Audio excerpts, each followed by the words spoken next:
Gumising kasama ang mga bagong-bagong mga balita. Gumising kasama ang mga bagong-bagong impormasyon. Hahataw na, aarangkada na. Kaya tayo na. Dahil buhay na ang mga dugo ng mga taong maagang gumising. Isisigaw na ang sigaw ng sambayanan.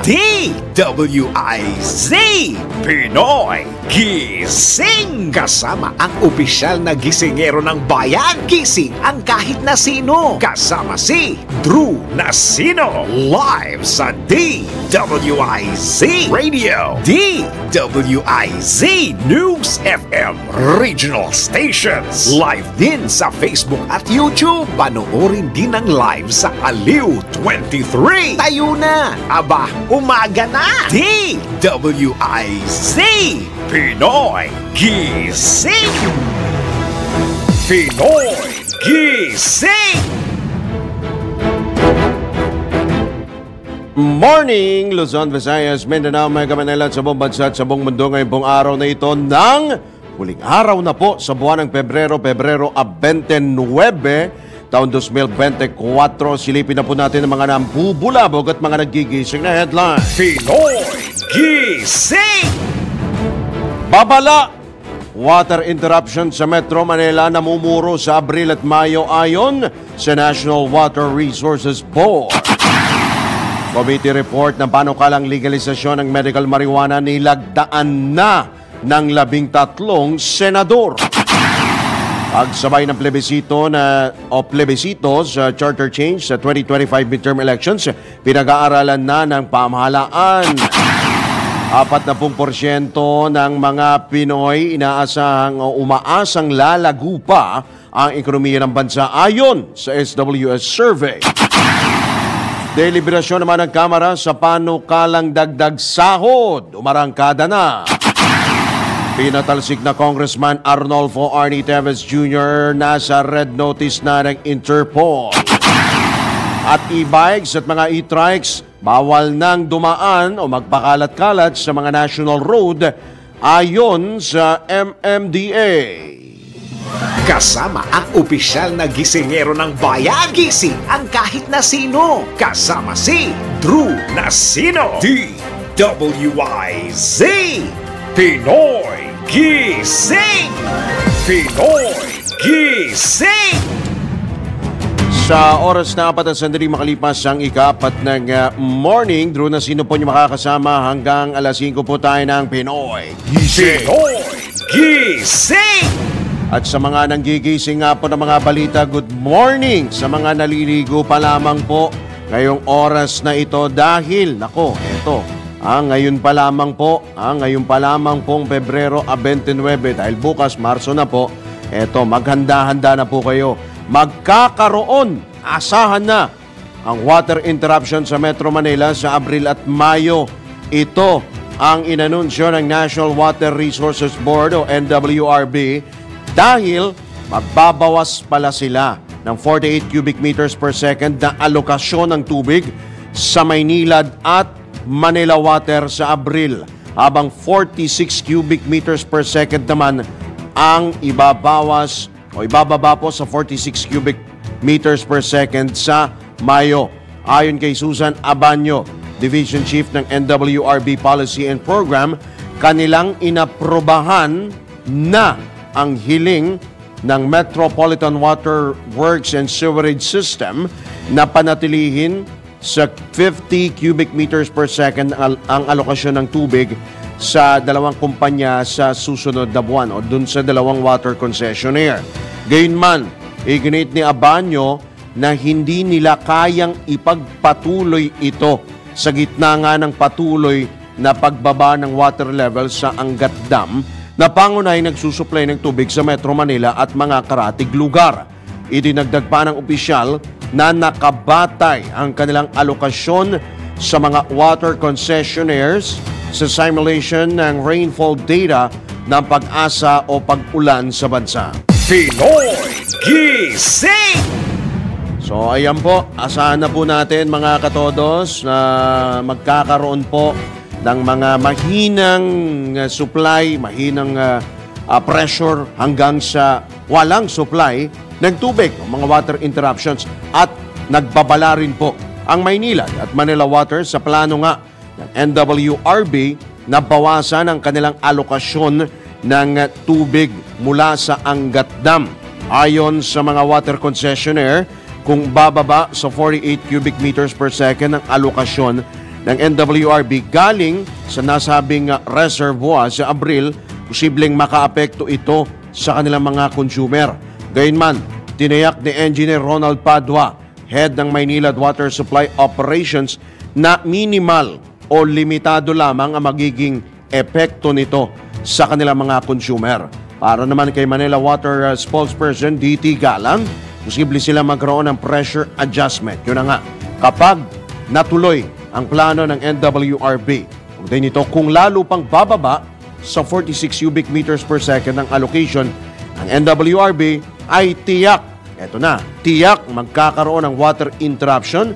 Kaya naman, umaapela ang dalawang nasabing kumpanya na huwag tapyasan ng water board ang supply galing sa Angat.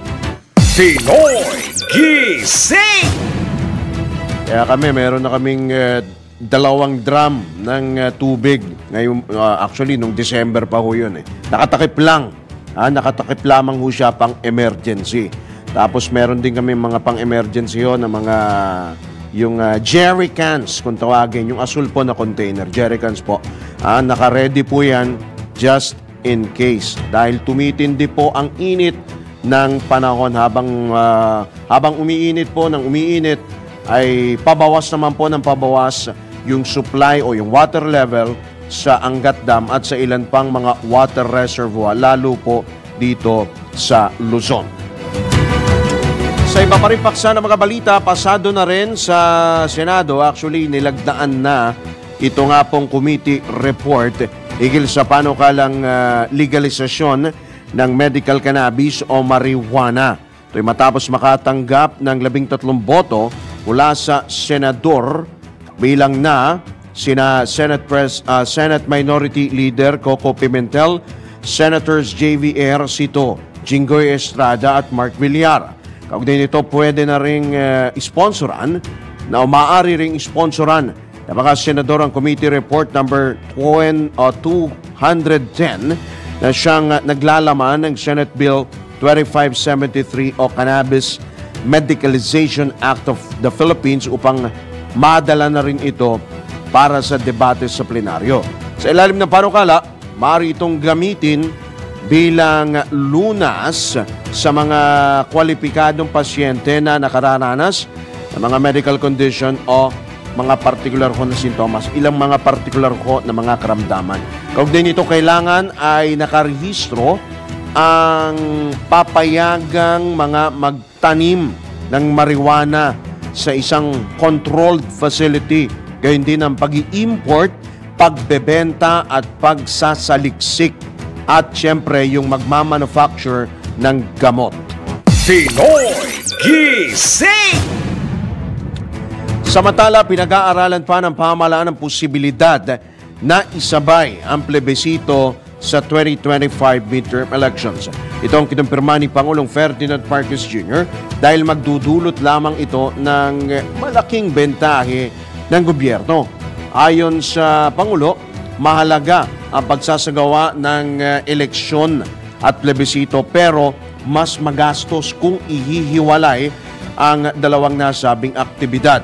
May mga legal naman aniyang aspeto rin dapat isaalang-alang dahil iba ang proseso at batas na saklaw ng halalan at plebisito. Gayunman, kumpiyansa si PBBM na ang pagsasabay ng dalawang aktibidad ay magdudulot ng o magbubunga ng positibong magbubunga sa panig ng pamahalaan. Pinoy Gising! Plano naman ng Senado na pagdebatehan sa plenaryo ang resolution of both houses number 6 bago ang ikatlong State of the Nation address ni Pangulong Bongbong Marcos sa Hulyo. Ito ayon kay Senador Sonny Angara, Chairman ng Senate Subcommittee on Constitutional Amendments and Revision of Codes, ay para may sapat na panahon upang plansyahin ang panukalang mag-aamyenda sa konstitusyon kung ang plano ay tapusin ang diskusyon sa charter change sa Oktubre para naman bigyang daan ang plebisito nito kasabay ng halalan sa 2025. Sa ilalim ng RBH number 6 ay naglalaman ito ng panukalang mag-aamyenda sa economic provisions ng saligang batas, partikular na nga sa sektor ng edukasyon, advertising at public services and utilities. Ikinatuwa naman ni Senador Angara na pinaboran ni Pangulong Ferdinand Marcos ang kanyang ideya na isabay tuhugin ang plebisito at 2025 midterm elections. Pinoy Gising! Samantala, pananakot lamang ang babala ni dating Bayan Muna Party List Representative Nery Colmenares kaugnay sa pag-amyenda sa economic provisions ng saligang batas. Ito naman ang iginiit ni House Deputy Majority Leader Neptali Gonzalez II at kanyang binigyang diin na mas mahalagang usapin ay kung kinakailangan bang amyendahan ang 1987 Constitution. Ipinalawanag ni Congressman Gonzalez na maraming dekada nang sinusubukang isulong ang charter change o CHA pero hindi ito nagtagumpay sa Senado. Katatandang nagbabala si Colmenares na magkakaroon ng lobby money o paglabi ng ang sinasabi ho ni Attorney Nery Colmenares, money talks when it comes to CHA upang maisingit nga ang mga nais nilang probisyon. Pinoy Gising! Pinaimbestigahan na ni Senate President Juan Miguel Zubiri sa Senate Blue Ribbon Committee ang pinaniniwalaang pagsasamantala o pananamantala sa mga ayuda program ng DSWD at DOLE. Sunod ito ng ibinulgar ni Senator J.V.R. Sito sa kanyang privileged speech higil sa sinasabing ayuda scam sa San Juan City kung saan may kumakaltas ng tulong, kinakatkong ang tulong sa mga benepisyaryo ng tupad program ng DOLE. Ayon kay Senador Ejercito, 1,000 piso na lang. Actually, sa Caloocan din po meron yan. May tapyas ho dyan. 1,000 piso na lamang ang, grabe naman, ang natatanggap mula sa tupad dahil may kumakaltas sa 6,500 piso. Hindi lamang ho yan sa San Juan, Senador J.B.R. Sito. Sinang-ayunan ito ni Senador Ronald De La Rosa na nauna ng isinulong ang investigasyon sa sinasabing pagkatkong ng ayuda sa Davao del Norte at Davao de Oro para sa mga benepisyaryo ng Assistance to Individuals in Crisis like DSWD. May batong. Suportado rin ni Senate Majority Leader Joel Villanueva ang Senate investigation dahil sa kanilang lugar sa Bulacan, ginagamit ang mga ayuda program sa pangangalap ng lagda sa People's Initiative o PI. Gising! Sa iba pa ring balita, 44% na mga Pilipino ang inaasang mananatili o hindi magbabago, umaasang hindi magbabago ang antas ng ekonomiya ng Pilipinas ngayong 2024. Batay ito sa survey ng Social Weather Station o SWS noong December 2023. Kaugnay nito, 40% naman ng mga Pinoy ang umaasang lalago ang ekonomiya ng bansa habang 10% ang naniniwalang lalala pa ito. Samantala, 5% naman ng mga Pilipino ang walang tugon sa nabanggit na survey. Pinoy Gising!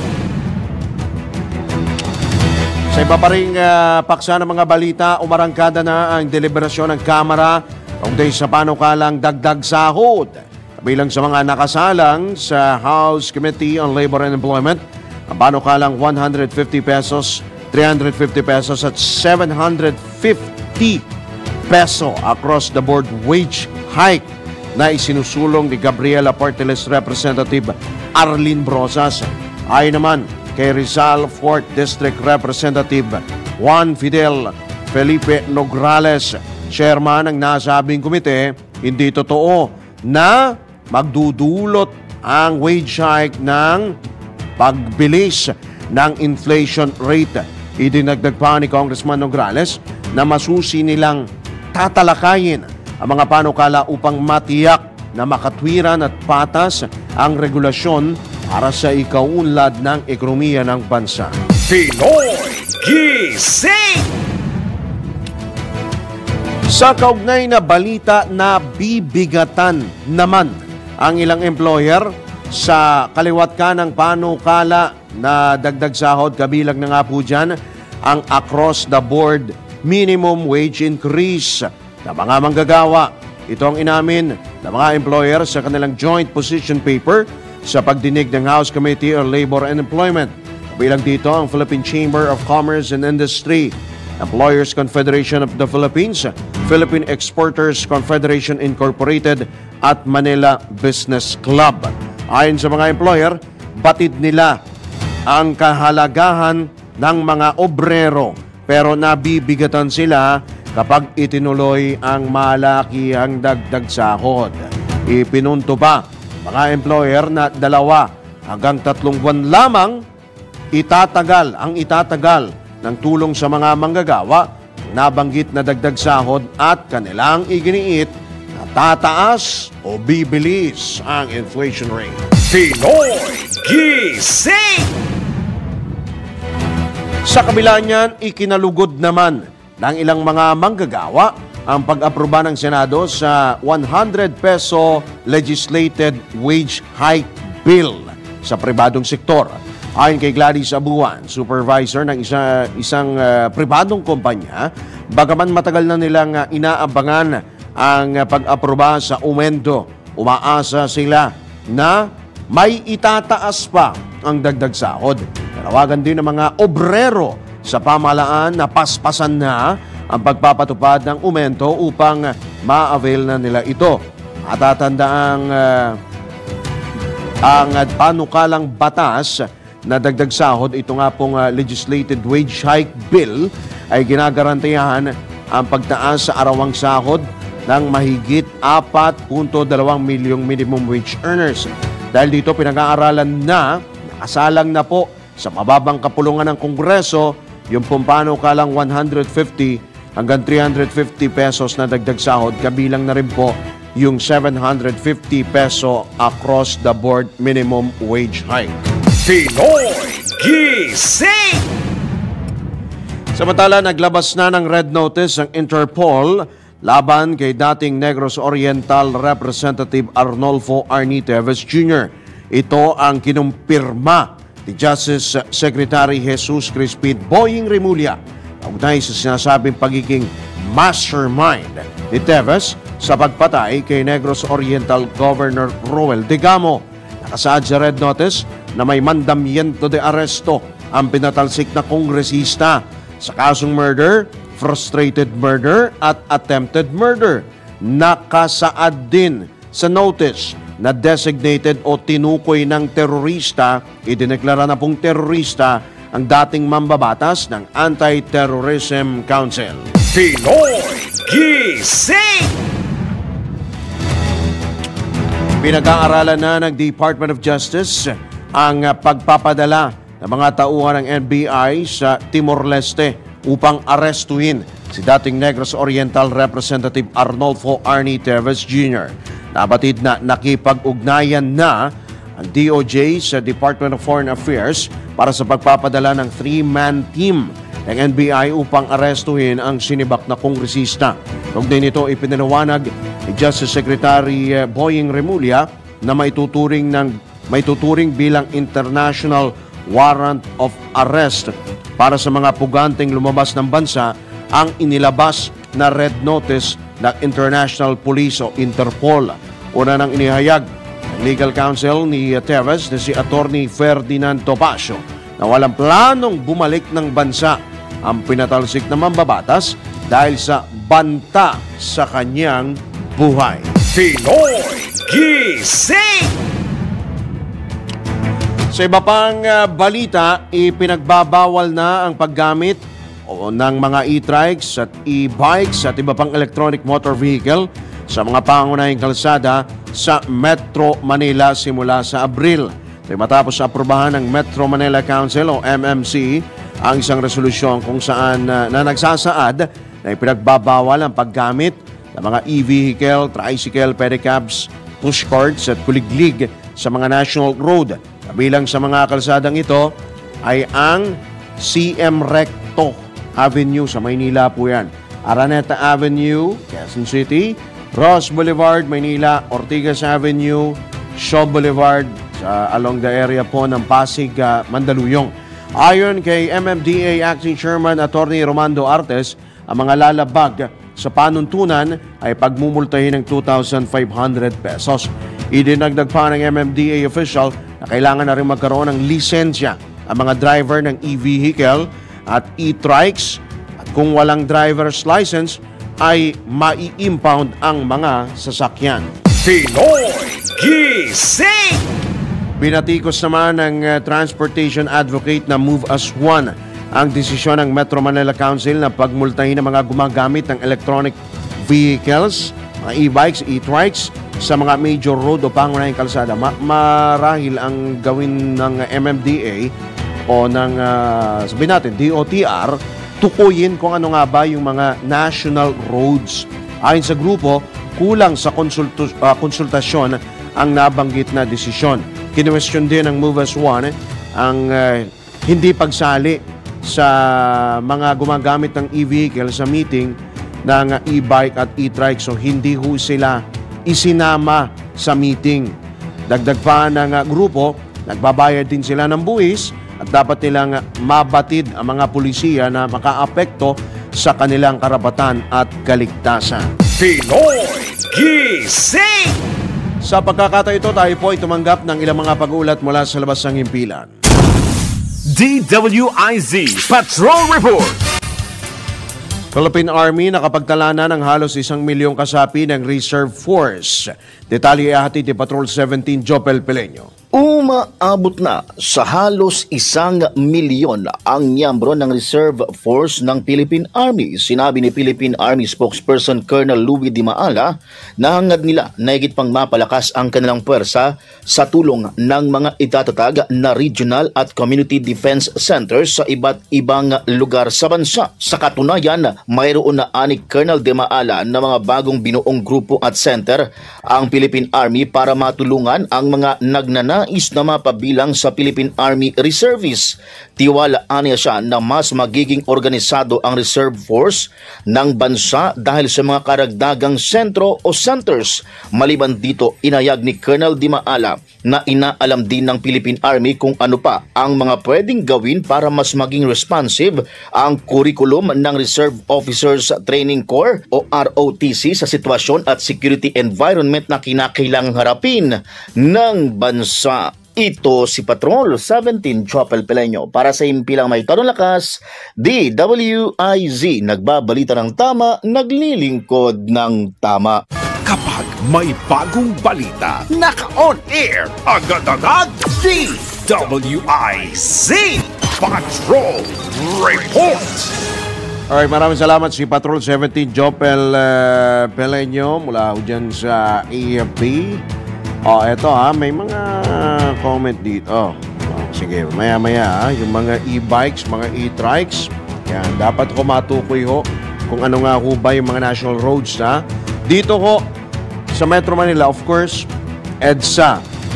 Yan, binanggit ho natin kanina yung Ross Boulevard, yung CM Recto.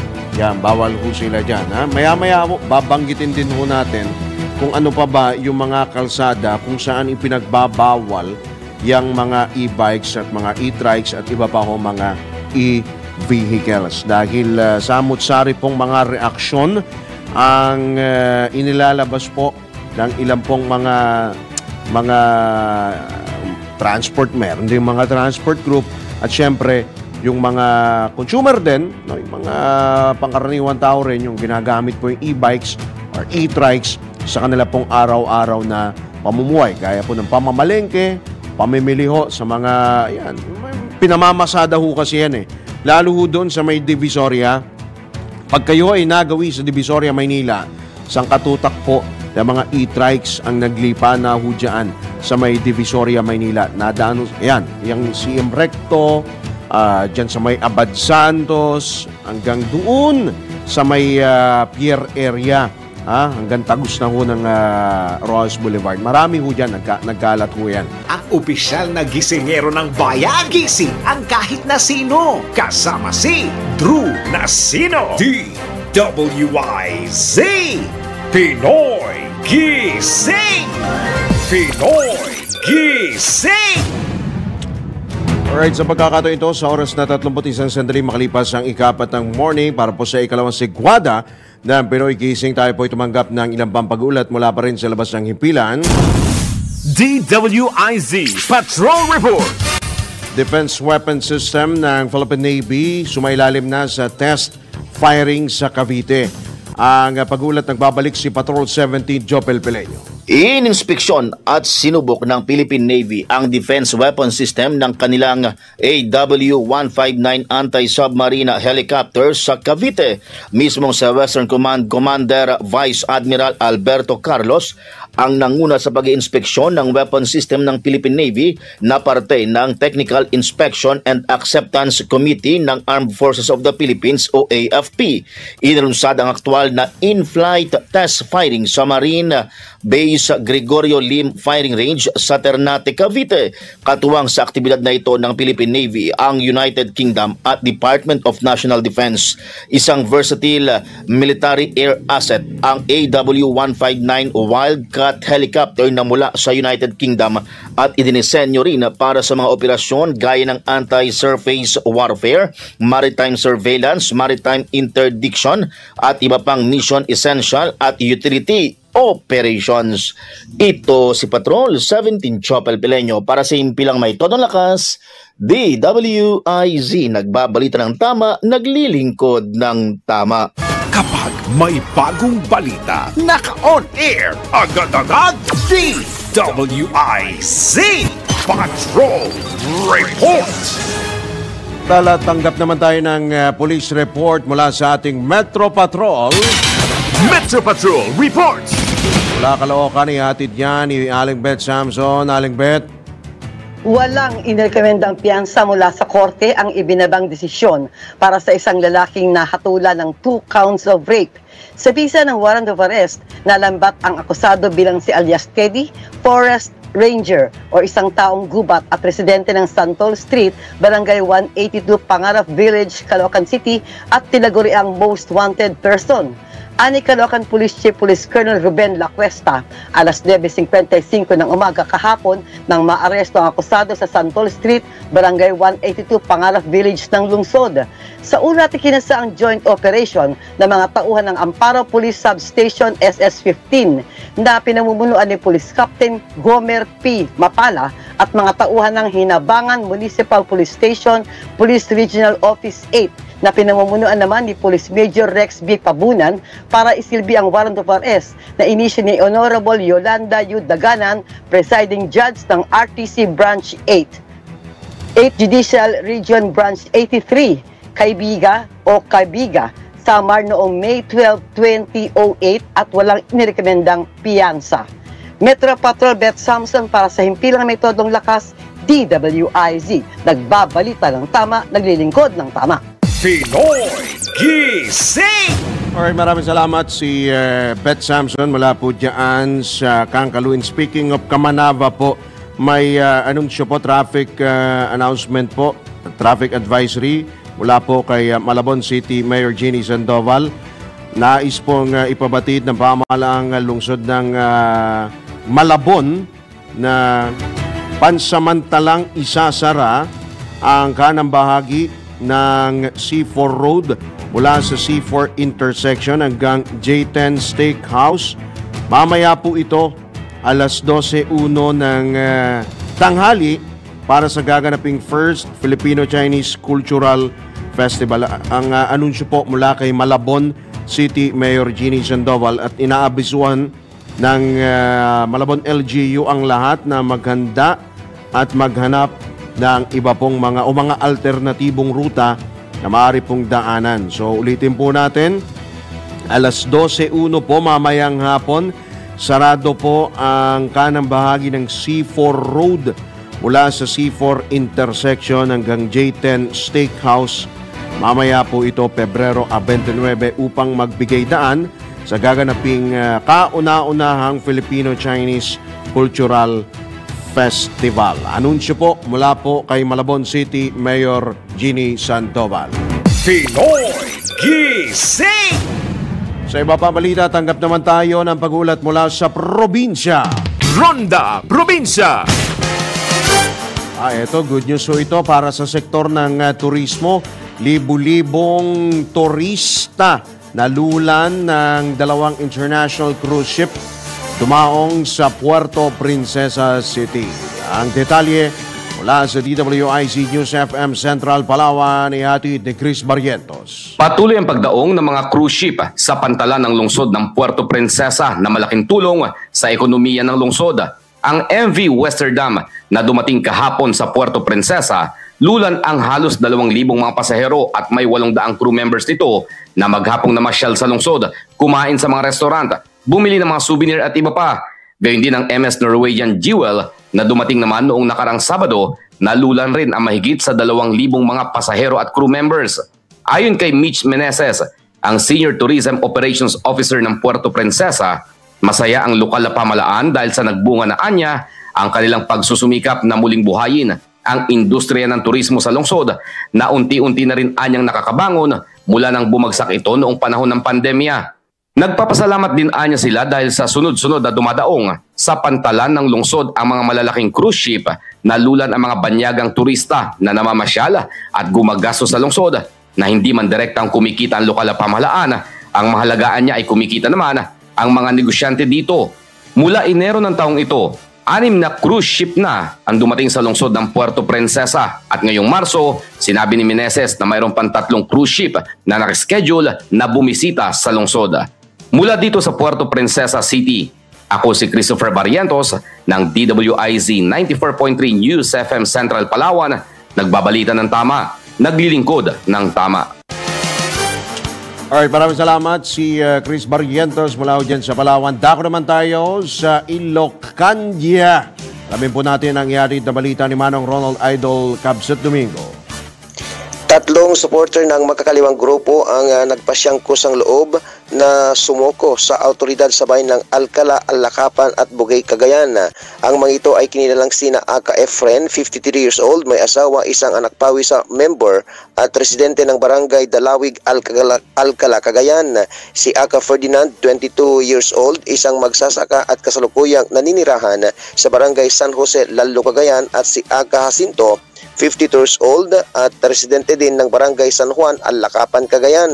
Katulad din ng pandilinlan ng makakaliwang grupo ay napangkuhan din ang mga ito ng tulong pinansyal at para makamit ang pagbabago at pag-unlad sa kanilang buhay kung sila ay sumali sa grupo. Ito rin ang dahilan kung kaya't aktibo ang mga ito sa loob ng kilusan upang makiisa sa mga rally at demonstrasyon para at tugunan ang mga hinaing laban sa gobyerno. Sa voluntaryong pagsuko ni Aka Efren ay kasama na ring isinuko ang caliber 22 revolver na baril habang si Aka Jacinto ay kusa ring isinuko ang 2 piraso ng 40mm grenade. Sa pagdaan ng panahon ay naramdaman nila na walang umanong magandang naidulot ang pagsuporta nila sa makakaliwang grupo kung kaya ay gusto na nilang bawiin at ngayon tuligsain ang pagkakaugnayan sa terorista para makapamuhay ng tahimik kasama ang kanilang pamilya. Ito rin ay dahilan ng patuloy na kampanya ng mga kapulisan sa kanilang kampanya dahil laban sa insurgensya para sa mas marami pang mga kababayan ang bumaba na sa bundok at tigilan na ang pagsira ng mga buhay lalo na sa mga kabataan. Ito ang Ronda Patrol, Ronald Idol Domingo, nag-uulat, pasimpilang may tudong lakas, DWIC, nagbabalita ng tama, naglilingkod ng tama. Alright, dako naman tayo. Balikan natin si Chris Barrientos dyan sa Palawan. Mahigit 400 pamilya nawalan ng tirahan dahil sa isa na namang sunog dyan sa Puerto Princesa City. Ito pala yung update pala ito. Sige. Nagbabalik si Chris Barrientos. Mahigit sa 60 milyong piso ang inisyal na pondong inilaan ng Puerto Princesa City Government para sa pagtatayo ng temporary shelter na pansamantalang lilipatan ng mga nasunugan mula sa 2 barangay sa lungsod ng Puerto Princesa. Ayon kay City Administrator Attorney Arnel Pedrosa, ang temporary shelter na ito ay kayang i-accommodate ang mahigit sa 400 mga pamilya, kung saan dito pansamantalang ililipat ang mga nasunugan mula sa barangay Pagkakaisa at barangay Bagong Silang habang hindi pa natatapos ang ginagawa rin ngayong pabahay ng lokal na pamahalaan na matatagpuan naman sa barangay Irawan. Dagdag pa ni Pedrosa na sa loob lamang ng 1 hanggang 2 buwan ay inaasahang maililipat na dito mga pamilyang nasunugan na ngayon ay nanatili pa rin sa mga evacuation center. Kaya naman anya nagpalabas ng direktiba si Mayor Lucilo Bayron na gawin ng 24/7 ang pagtatrabaho sa lugar.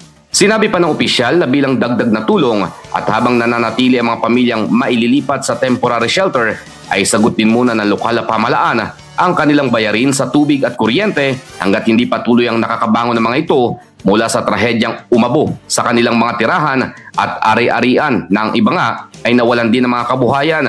Samantala napag-alaman din mula kay Pedrosa na ang itinatayo ngayong temporary shelter ng city government ay hindi nagigibain pa at ito rin ang gagamiting temporary shelter ng pamahalang panlungsod para sa mga mabibiktima pa ng sunog, baha at iba pang kalamidad sa hinaharap na ayon kay Pedrosa na sana ay huwag namang mangyari.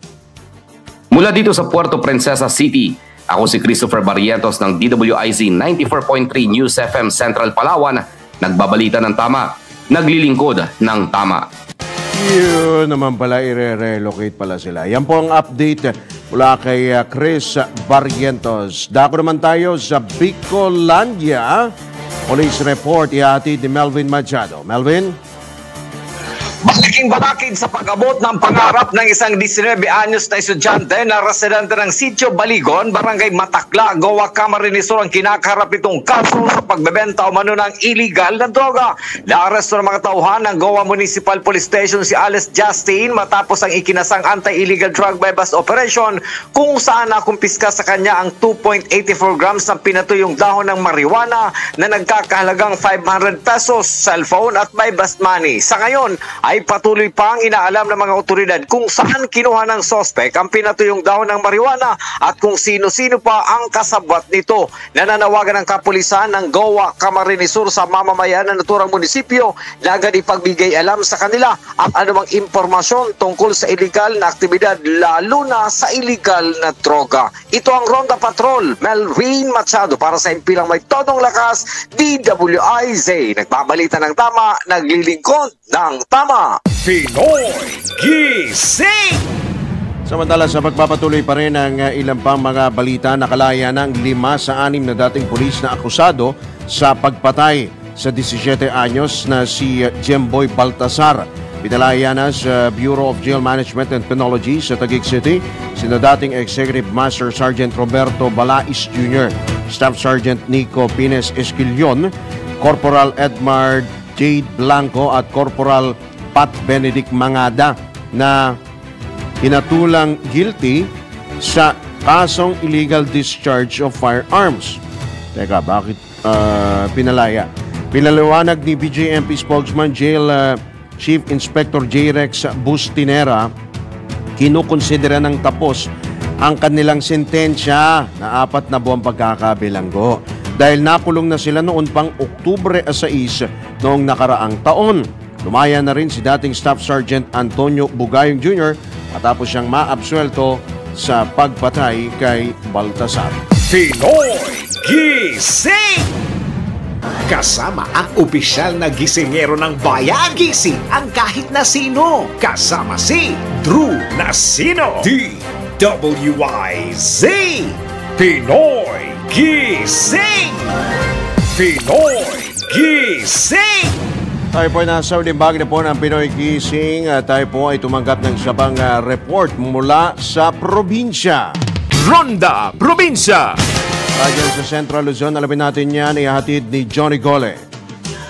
Yes, Dro, magandang umaga. Dalawang bayan dito sa Central Luzon ang napabilang dito sa 75 mga munisipalidad sa buong bansa na tumanggap ng tig 13 million pisong pondo mula sa programa nitong Department of Interior and Local Government, DILG, at Department of Budget and Management, DBM, na pinamagatang support and assistance pa na for participatory budgeting programa. Layunin itong naturang programa upang mapaunlad ang supply o itong potable drinking water at kalinisan sa kanilang mga lugar na nasasakupan.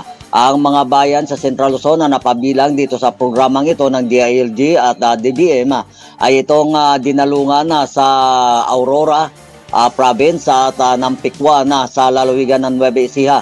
Ayon dito sa DBM, ang pondo ay aprobado mula sa General Appropriation Act o GAA o itong Republic Act 1197 o 97.5 o itong General Appropriation Act of 2024. Mula dito sa Gitang Luzon, ito si Central Luzon Patrol, Johnny Gole para sa Impela May Todo Lakas, DWIC, nagbabalita ng tama, naglilingkod ng tama. Pinoy Gising! Samantala sa iba pa rin balita, pinangangambahan ng MITA o Meat Importers and Traders Association ang pagsipa ng presyo ng baboy sa merkado.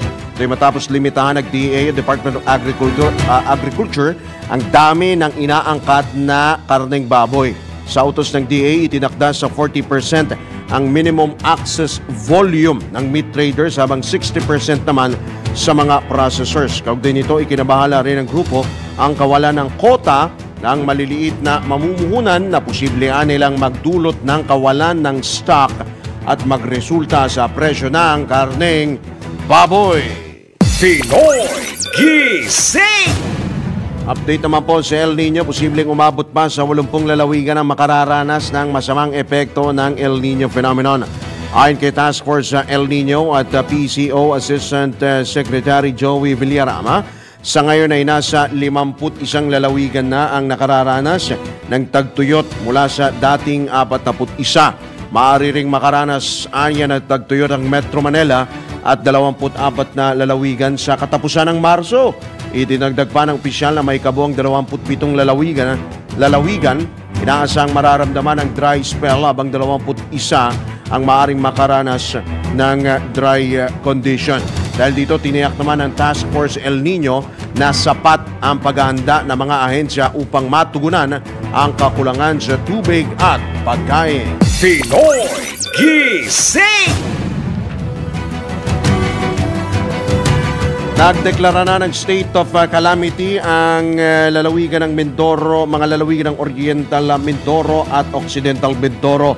Ito ang kinumpirma ni Task Force El Nino at PCO Assistant Secretary Joey Villarama dahil sa matindingang epekto ng El Nino. Ayon kay ASEC Villarama, magpapadala ng tulong ang pamahalaan at huhugutin ito sa Quick Response Fund.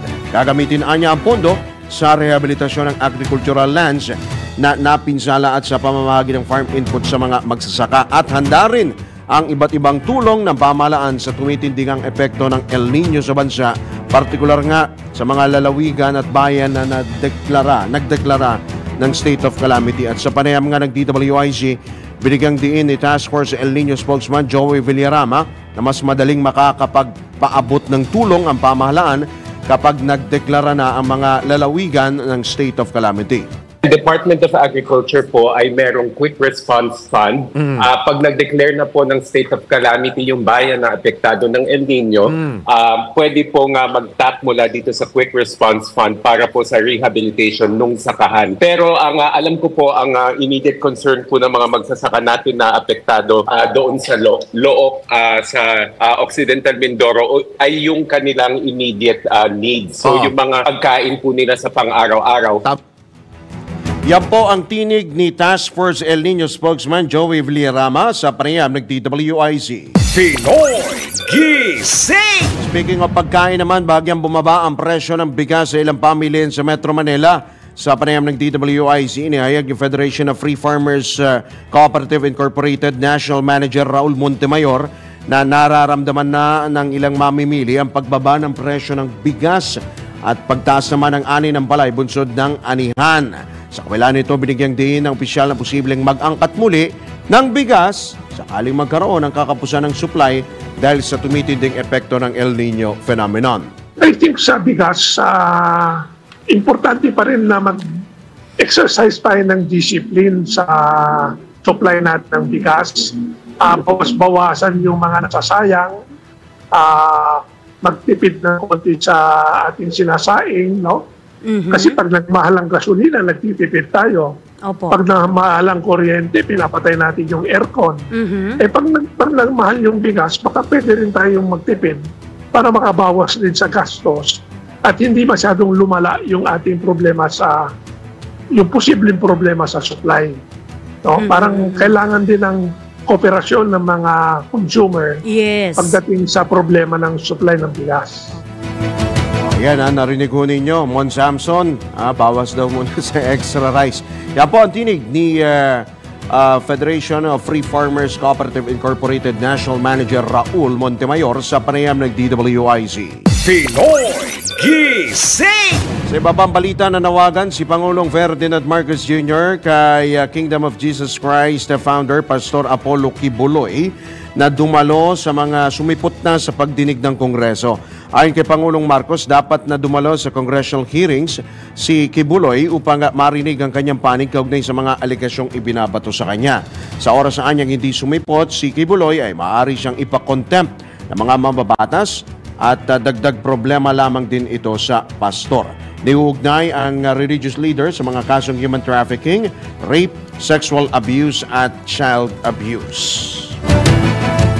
Kaugnay pa rin yan, itinanggi naman ni dating Pangulong Rodrigo Duterte na tumanggap sila ng kanyang anak na si Vice President Sara Duterte ng mga baril mula sa founder ng KOJC o Kingdom of Jesus Christ na si Pastor Apollo Kibuloy. Matapos akusahan ng isang testigo sa Senado, ang mag-amang Duterte na sila'y tumanggap ng mga bag ng baril mula sa bahay ng nasabing religious leader. Bagaman aminado ang dating Pangulo na mayroon siyang mahigit 500 baril na kanyang koleksyon, dokumentado at lisensyado naman anya, may papel daw anya ang mga ito. Inihirit pa ni dating Pangulong Digong, baka siya pa ang magbigay ng baril kay Kibuloy kung kakailanganin nito. Pinoy Gising! Samantala, sa pahumpahabol na balita, inireklamo ng ilang pasahero sa Ninoy Aquino International Airport ang pagkakaroon, nagkapantal-pantal na ho sila at matinding pangangati dahil ho sa kagat ng mga surot. Abay, sinurot ho ang NAIA. Batay sa isinagawang investigasyon na kumpirma ng pamunuan ng Manila International Airport Authority na 2 pasahero ang nagreklamo na ito matindi, pinapak sila ng mga surot sa mga upuan ng paliparan. Gayunman, agad naman binigyan ng medical attention ng MIA medical team ang mga nasabing biktima. Pinoy Gising! Ito, ihabol ho natin. Isang pag-uulat mula kay Patrol 13, Gilbert Perdes.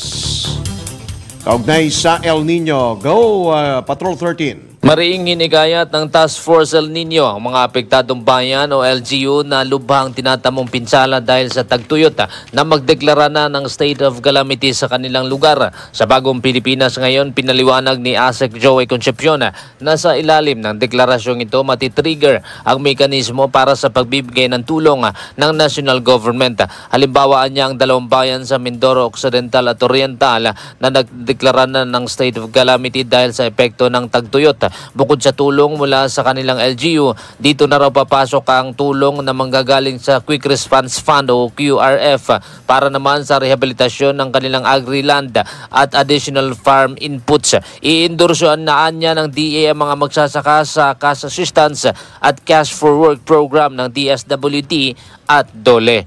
Patrol 13, Gilbert Perdes para sa Himpilang May Todong Lakas. DWIZ, nagbabalita ng tama, naglilingkod ng tama. Kapag may bagong balita, naka-on air, agad-agad, DWIZ Patrol Report! And with that, tayo po ay pansamantala na nagpapaalam ngayong araw po na ito ng Huwebes, Pero bago tayo bumitaw ay isang patama quote for the day po muna ang ating pupapasadahan. We work hard, but we reklamo harder. Ay, may ganon. Sa makatwid, reklamo muna bago trabaho. Well, wala naman hong umaasenso kung inuuna po ang reklamo. Maigi pong magtrabaho muna bago magreklamo. Totoo yan. Yung mga bilyonaryo, yung mga milyonaryo, hindi ho yan mareklamo. Yung mga reklamo, gumagawa ho sila ng mga solusyon sa halip na mga question. Maigi po ay gumawa po ng solusyon para po matugunan ang mga problema. Alright!